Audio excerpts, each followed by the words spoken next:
네, 안녕하세요. 전쌤입니다. 자, 오늘은 칼슘에 대해서 또 공부를 해보도록 하겠습니다. 자, 여러분, 칼슘이라고 하면 뭐가 제일 먼저 떠오르세요?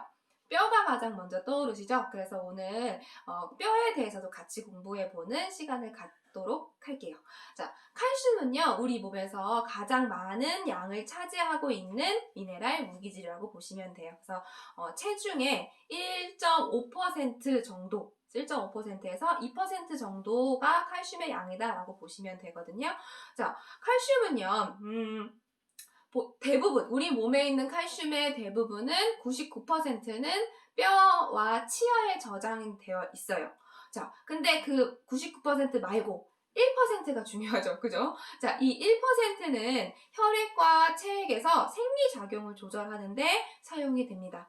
그래서 칼슘이 부족하게 되면 이따가도 얘기를 하겠지만 이제 신경 전달이 원활하지 않아서 여러 가지 이제 부족증이 나타나기도 합니다.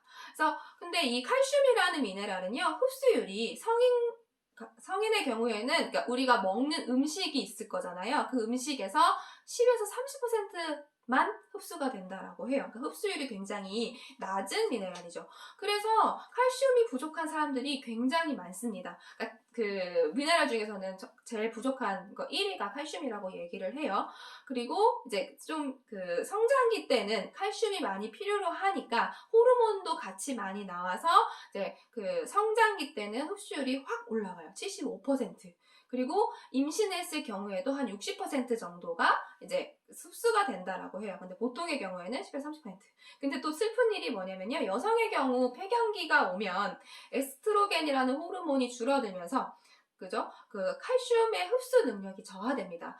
마찬가지로 나이가 들게 돼도 칼슘의 흡수 능력이 저하가 돼요. 그래서 이제 폐경이 되었거나 70세 이후가 되면 칼슘이 흡수가 떨어지고 그리고 파골세포가 활성화되기 때문에 뼈가 그 약해지는 골연화증이나 아니면 심하면 골다공증이 생길 수 있어서 그 골절에 유의를 해야 된다고 합니다. 자, 그것도 좀 이따가 다시 또 자세하게 설명을 해드릴게요.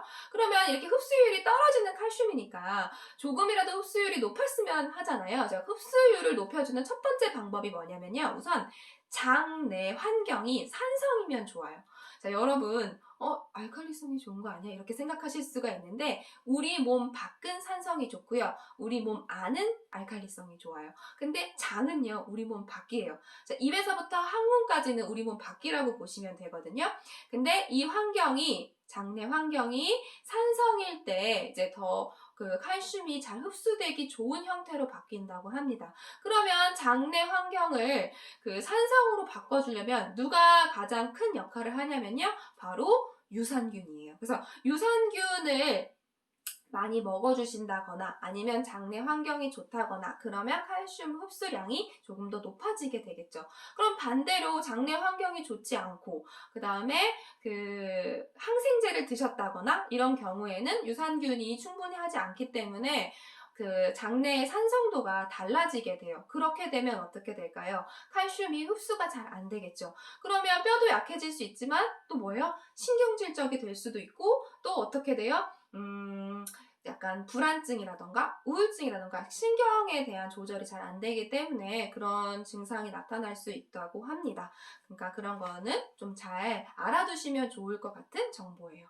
자, 그 다음에 또 칼슘의 흡수를 도와주는 영양소가 있는데 비타민 D 많이 들어보셨죠? 비타민이 당연히 뼈 건강, 뭐 칼슘 이런 걸 연결이 되니까. 근데 비타민 D는요, 십이지장에서 칼슘과 그러니까 십이지장에서 칼슘이 흡수가 되는데요. 이제 흡수가 될 때 칼슘을 데리고 오는 단백질이 있어요. 그 칼슘을 데리고 오는 단백질을 합성을 할 때 비타민 D가 그 합성을 촉진한다라고 합니다.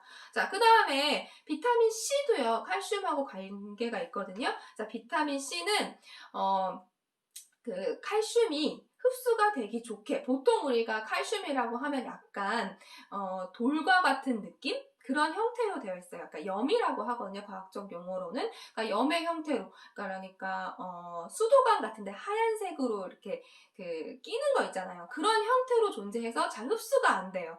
근데 비타민 C를 많이 먹게 되면 그 염을, 그러니까 그 물에 녹지 않은 구룡성의 염을 물에 잘 녹는 이온 형태로 바꿔준다라고 합니다. 그러니까 비타민 C를 많이 먹으면 칼슘의 흡수도 도와주게 되겠죠.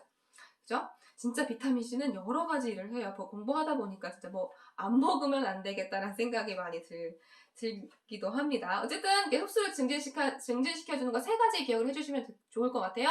유산균, 비타민 D, 그다음 비타민 C. 그죠? 그러면 반대로 칼슘의 흡수를 방해하는 요소는 뭐가 있을까요? 자, 얘는요.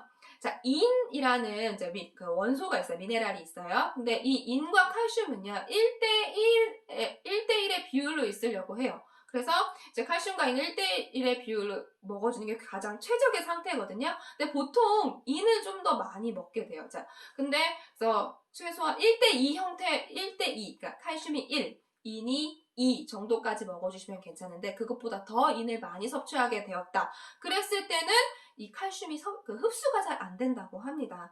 왜냐하면 인과 칼슘이 결합해서 아까 얘기했던 물에 잘 녹지 않는 불용성 물질로 장에 남아있어요. 그러니까 얘네들은 흡수가 안 되고 대변으로 빠져나가게 되겠죠. 그래서 칼슘과 인의 비율이 1대2가 넘지 않게 인의 섭취를 조절해주는 게 되게 중요해요. 그리고 칼슘을 먹을 때 다량의 지질, 자, 지질이 뭐였죠? 지방, 그러니까 기름기가 많은 음식과 칼슘을 먹게 되면 대변으로 바로 빠져나가게 되고요. 그리고 과도하게 많은 식이섬유는 이제 식이섬유라는 거는 우리가 소화가 되는 물질이 아니라 장을 청소하는 역할을 하기 때문에 자, 미네랄 성분을 같이 흡착해서 빠져나갈 수가 있어요. 그래서 적당한 식이섬유를 섭취해 주시는 게 좋고, 그죠? 아니면 조금 시간차를 두고 칼슘과 식이섬유를 섭취해 주는 게 좋다고 합니다.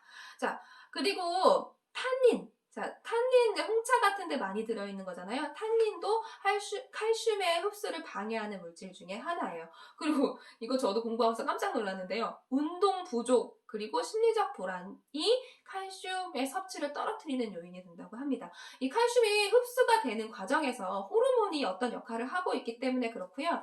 칼슘은 갑상선 호르몬이나 부신 호르몬하고 연결이 많이 되어 있거든요. 그래서 스트레스를 받으면 가장 타격을 입는 게 부신이고 그 다음에 갑상선이잖아요. 그러니까 스트레스를 받지 않는 것도 칼슘 흡수하고 많이 영향을 받는다고 합니다.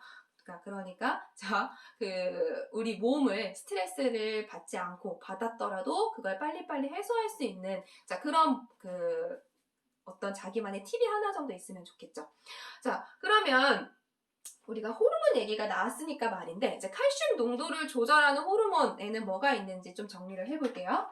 자, 아까 말씀드렸던 부갑상선 호르몬이 있어요. 자, 부갑상선 호르몬. 자, 갑상선은 우리 목에 나비 형태로 이렇게 나비 넥타이 모양으로 존재를 하거든요. 자, 여기에 부갑상선이 콕콕콕콕 이렇게 박혀 있어요. 자, 이 부갑상선 호르몬이 하는 역할은 뭐냐면 우리가 파골이라는 기작이 있고요. 그 다음에 조골이라는 기작이 있어요. 자, 부신다는 뜻이죠. 그래서 뼈에 있는 칼슘을 빼내는 거, 뼈를 부셔서 그 안에 있는 칼슘을 빼내는 걸 파골이라고 얘기를 하고요.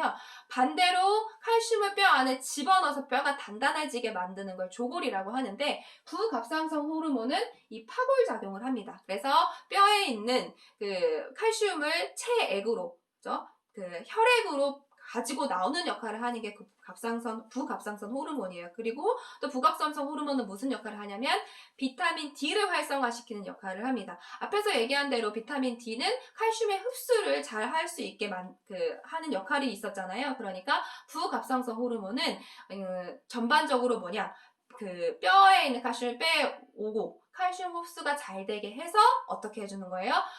혈액의 칼슘 농도를 높여주는 역할을 합니다. 자, 그리고 그런 역할을 하는 호르몬이 또 뭐냐면, 또 어떤 호르몬이 있냐면, 칼시토닌이라는 호르몬이 있어요.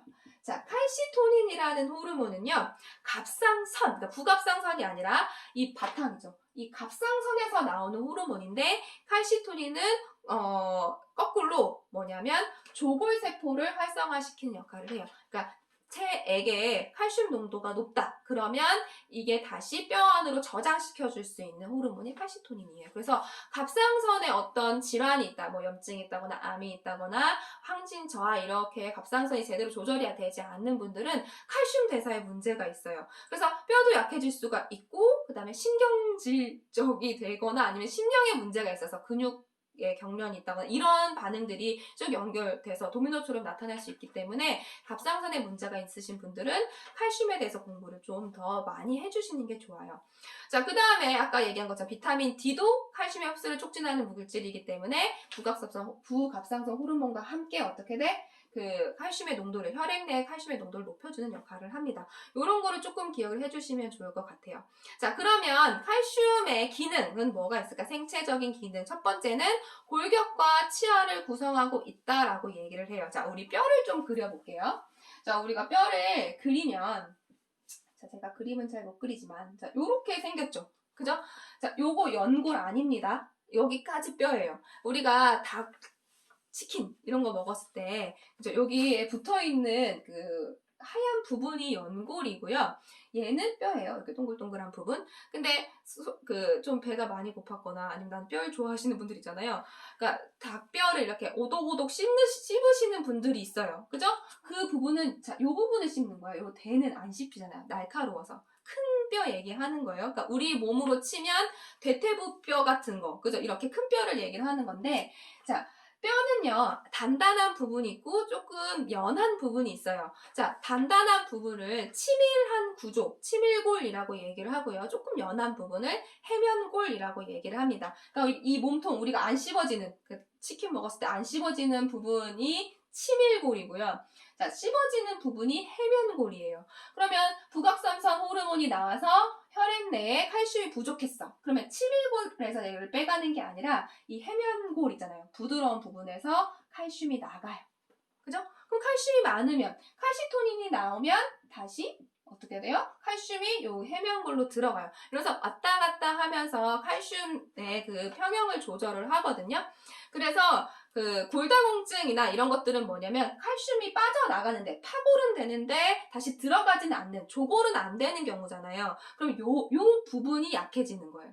요 부분이 약해져서 이 부분이 부스러진다거나 여기에 골절이 일어난다고 생각을 해주시면 됩니다. 그리고 이 치밀골 안에는 뭐가 있냐면요. 되게 중요한 무언가가 있어요. 자, 치킨 먹었던 거 잘 생각해 보세요. 골수가 있습니다. 골수. 여기서 뭘 만들어내요? 그 백혈구나 적혈구와 같은 것들을 만들어내죠. 그죠? 그래서 큰 뼈에 그 대퇴골이나 골반뼈나 척추나 이런 뼈에는 골수가 있어서 우리 골수 이식한다고 하면 거기에서 이제 골수를 빼내잖아요. 그거 기억해 주시면 좋을 것 같아요. 그래서 뼈는 대체적으로 이렇게 생겨 있다. 그리고 조골이 뭔지 파골이 뭔지 좀 생각을 해 주시면 좋을 것 같고요. 그래서 기본적으로 이 뼈는요. 아까도 얘기한 것처럼 뼈도 그 단백질, 세포로 이루어져 있기 때문에 이제 단백질, 어떤 단백질? 자, 콜라겐으로 이루어져 있습니다. 이제 콜라겐이 그물 구조로 이렇게 이루어져 있는데 그 사이사이에 칼슘하고 인이 결합한 그 단단한 물에 녹지 않는 그 형태로 채우고 있는 거예요. 그죠? 근데 그 걔네들이 어떻게 돼요? 이제 우리 칼슘이 부족해. 체액에서 칼슘이 부족해 하면 여기 해면골에 있는 그 칼슘간이 빠져나오게 되는 거죠. 그죠? 그래서 그런 거 기억해 주시면 좋을 것 같고, 그 다음에 칼슘의 역할 두 번째는 뭐냐면요, 혈액 응고에 관여를 합니다. 자, 여기서부터는 용어는 기억을 안 해주셔도 돼요. 혈액 응고에 관여를 한다, 칼슘이 부족하면 혈액 응고가 잘 일어나지 않는다, 이렇게 기억을 해주시면 되는데, 자, 내가 제가 용어를 좀 몇 개 적을게요. 자, 트롬빈이라는 단백질이 있습니다. 자, 얘는 혈액 응고에 관여하는 단백질인데, 자, 우리가 그 혈액 순환이 원활해야 되잖아요. 그러니까 중간에 혈액이 굳으면 안 되니까 이 트롬빈이란 단백질은 활성화되지 않고 활성화되기 전인 프로트롬빈이라는 형태로 존재해요. 그때 트롬빈이 될 때 칼슘이 필요합니다. 그래서 이 트롬빈이 그 피브리노겐이라는 또 단백질이 있어요. 피브리노겐이 피브린이 돼야 그 피떡이 생기는 거거든요. 딱지. 그래서 그게 피브린이 될 때 이 트롬빈이라는 단백질이 필요해요. 그러니까 결국에는 뭐 그런 거는 이제 고등학교 이과 과정이니까 여러분들 모르셔도 되지만 칼슘이 그 혈액을 응고시키는 단백질 활성화시키는데 필요하다. 이렇게 기억을 해주시면 좋을 것 같아요. 자, 그러니까 칼슘이 부족하면 혈액 공부 잘 안 된다. 이렇게 기억해 주시면 되고, 그 다음에 세 번째. 이거 생각보다 굉장히 중요한 내용입니다. 뭐냐면 신경 전달 물질을 방출할 때 이 칼슘이 필요해요. 그래서 칼슘이 부족하면, 체내에 칼슘이 부족하면 아세틸콜린이나 도파민과 같은 신경 전달 물질이 제대로 나오지 않아서 무기력해지겠죠. 둔해지고. 그죠? 자, 그 다음에 네 번째는, 자, 근육을 조절할 때도 그 사이사이에 운동신경이 작용을 하잖아요. 그래서 근육의 수축, 이완을 할 때도 칼슘이 필요하게 됩니다. 그래서 칼슘이 부족해도 근육 수축 이완이 잘 안 되고요. 다음에 마그네슘 할 거지만 마그네슘이 부족해도 이 경련이 일어나게 돼요. 그래서 그런 것들 조금 기억을 해주시면 좋을 것 같아요.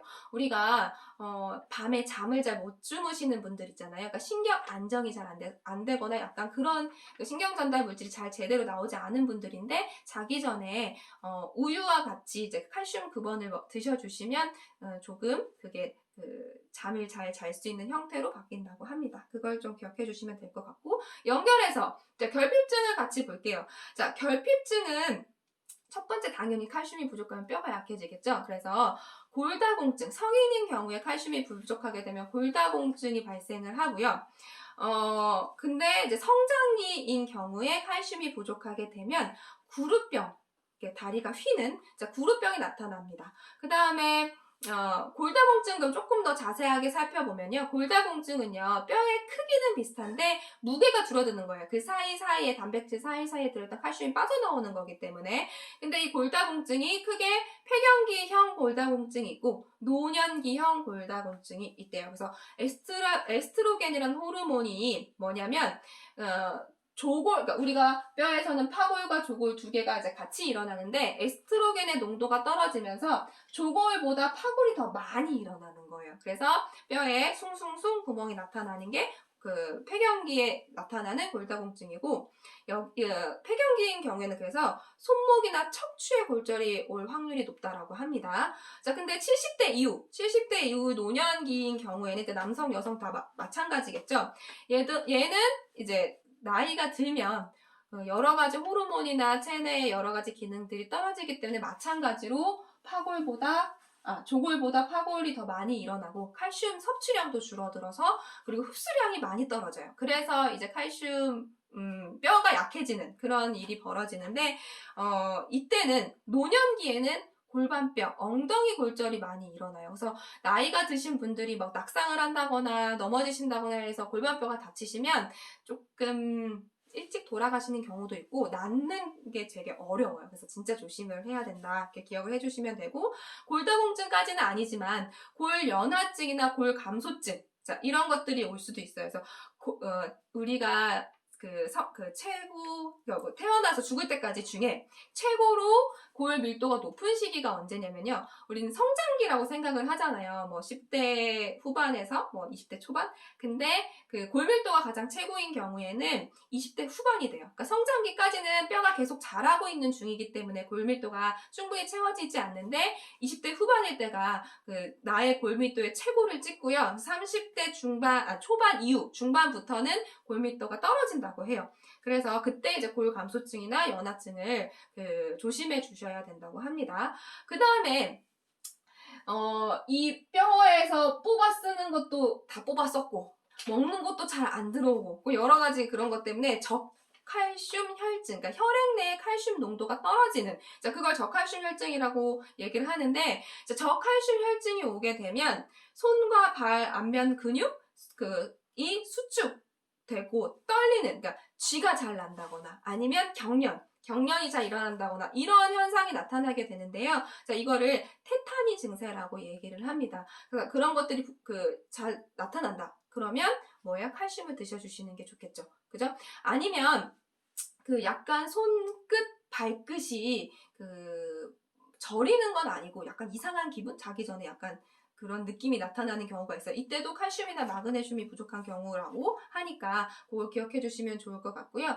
그다음에 칼슘의 과잉증은 변비와 신장결석 그리고 신장에 무리가 가서 신장 기능이 손상되는 그런 경우가 있다고 합니다. 근데 어떤 경우를 조심해 주셔야 되냐면요. 칼슘이 많은 음식, 그러니까 우유와 같은 칼슘이 많은 음식을 먹을 때 제산제와 같이 복용을 하면 혈액 내에 칼슘이 확 올라간다고 해요. 그때는 심장에 무리가 가니까 그 제산제를 복용하고 계시는 분들은 유의해 주셔야겠죠. 그리고 이제 칼슘의 일일 권장량은요. 남자하고 여자가 달라요. 왜냐하면 뼈의 양이 다르기 때문에 다른데 남자는 800mg 성인인 경우에 여자는 700mg인데요. 칼슘은 부족한 경우가 많다고 했잖아요. 왜냐하면 흡수율이 굉장히 낮은 그 미네랄이기 때문에. 그래서 상한선을 기억해 주시면 좋을 것 같아요. 1일 상한선은요, 2500mg. 이 이제 칼슘의 상한선이 됩니다. 그리고 성장기인 경우에는 그보다 더 높죠. 그러니까 3000mg이 성장기인 아이들, 그죠? 아이들의 칼슘 상한선이 돼요. 그러니까 보통 우유 한 컵을 먹으면 200mg, 120에서 200mg 정도의 칼슘을 섭취할 수 있다고 하거든요. 그러니까 생각보다 칼슘의 상한선이 굉장히 높기 때문에, 그리고 생각보다 우리 몸에 칼슘이 부족하기 때문에 그냥 충분히 드셔주시는 게 좋을 것 같아요. 그러면 어떤 제품에 칼슘이 많이 들어있냐? 당연히 유제품에 많이 들어있죠. 그죠? 근데 우유나 치즈나 요구르트 같은 유제품에 칼슘이 많이 들어있고, 그 다음에 유당이 같이 들어있으면 그 칼슘 흡수가 더 잘 된다고 해요. 왜냐면 유산균이 유당을 분해해서 장을 산성화시키기 때문에. 근데 이때 이제 주의해야 될 점은 우유나 치즈나 요구르트가 칼로리가 높거나 혹은 당이 높고 지방이 높은 형태로 존재하기 때문에 그런 것들은 잘 신경을 써서 드시는 양을 조절해 주시는 게 좋을 것 같아요. 그리고 또 다른 식품에는 뭐가 들어있냐면 멸치. 그지? 그 잔멸치 말고요. 좀 큰 멸치 있잖아요. 그러니까 대멸치라고 하더라고요. 얘를 이제 뼈채 같이 먹어야 칼슘이 공급이 되는 거니까 그렇게 기억을 해주시면 좋을 것 같아요. 그 다음에 칼슘이랑 같이 인을 조금 같이 정리를 해보자면요. 인하고 칼슘이 1대1 비율로 흡수가 된다라고 했잖아요. 근데 진짜 신기한 건 뭐냐면 칼슘은 흡수율이 10에서 30%밖에 안 되는데 인은 90% 이상 흡수가 된대요. 그러니까 아까 얘기한 것처럼 인은 과다하게 흡수하는 게 문제가 되는 거기 때문에 이제 그거를 좀 잘 생각해서 정리해 주시면 될 것 같고, 인은 이제 대부분이 얘도 85%가 골격과 치아의 구성 성분인데, 그리고 나머지가 어디에 있냐면요. 우리가 에너지를 냈을 때, 미토콘드리아 계속 많이 얘기를 했죠. 이제 당이 분해가 돼서 에너지를 낼 때, 그때 이제 ATP 형태로 이제 에너지가 나온다라고 얘기를 하는데, 그 ATP의 P가 인이거든요. 그런 형태로 많이 저장이 되어 있고, 또 어디에 들어있냐면 핵에, 그죠? 세포 핵의 유전 물질의 인이 꼭 필요하거든요. 그래서 거기에 이제 들어있다고 보시면 됩니다. 그러니까 음식을 먹으면 모든 음식은 다 세포로 이루어져 있고 핵이 들어있기 때문에 인은 충분히 섭취할 수 있어요. 그러니까 과량증만 조절해 주시면 되고요. 과잉증은 신장에서 인은 이제 대부분 걸러져서 이제 배출이 되는데, 너무 많이 드시게 되면 신장에 무리가 가겠죠. 그래서 투석을 하시는 분들은 이 인수치가 굉장히 중요해요. 그래서 인수치를 조절을 잘 해주셔야 되니까 그거랑 같이 보시면 되고, 또 이제 앞에서 이제 호르몬 얘기를 했잖아요. 이제 부갑상선 호르몬의 농도를 증가시킵니다. 인을 많이 먹게 되면. 그러면 어떻게 되냐면 오히려 골 질량, 골 밀도가 떨어지게 되겠죠. 아까 이제 부갑상선 호르몬의 역할이 뭐였냐면 뼈에 있는 칼슘을 빼내는 역할이라고 했으니까. 그래서 그런 것들을 좀 주의해 주시면 좋을 것 같아요. 그래서 뼈와 칼슘에 대해서 오늘은 정리해 봤고요. 다음 시간에는 마그네슘 정리를 해보도록 하겠습니다.